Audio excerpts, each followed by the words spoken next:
జాతీయ రహదారిపై ఎర్రవరం నుంచి మురారి వరకు పోలీసులు వాహనాలతో గస్తీ కాస్తున్నారు. రాత్రిపూట జగ్గంపేట కూడలిలో పోలీసులు గస్తీ నిర్వహించారు. జగ్గంపేట నియోజకవర్గ పరిధిలో నూతన సంవత్సర వేడుకల్లో పోలీసులు గస్తీని పటిష్టం చేసినట్లు సర్కిల్ ఇన్స్పెక్టర్ వైఆర్కే శ్రీనివాస్ తెలిపారు.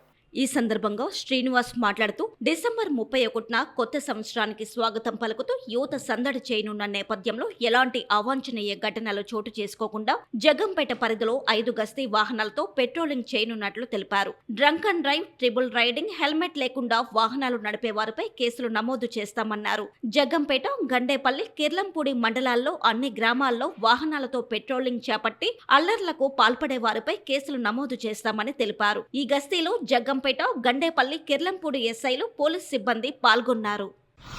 కాకినాడ జిల్లా SP sir Shri Vishrant Patil IPS గారు నూతన సంవత్సర వేడుక సందర్భంగా ఎటువంటి అవాంఛనీయ సంఘటన జరగకుండా గస్తీకి, పెట్రోలింగ్ కి అదనపు వాహనాలు ఇవ్వడం జరిగింది. అలాగే అదనపు సిబ్బందిని కూడా ఇవ్వడం జరిగింది.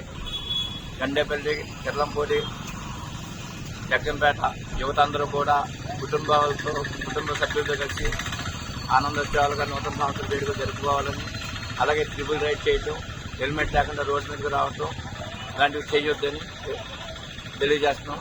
అలాగే ఎర్రవరం నుంచి మురారి వరకు కూడా హైవే మీద పెట్రోలింగ్ అన్ని ఇంపార్టెంట్ సెంటర్లను కూడా డ్రంక్ అండ్ డ్రైవ్ కండక్ట్ చేయడం జరుగుతుంది.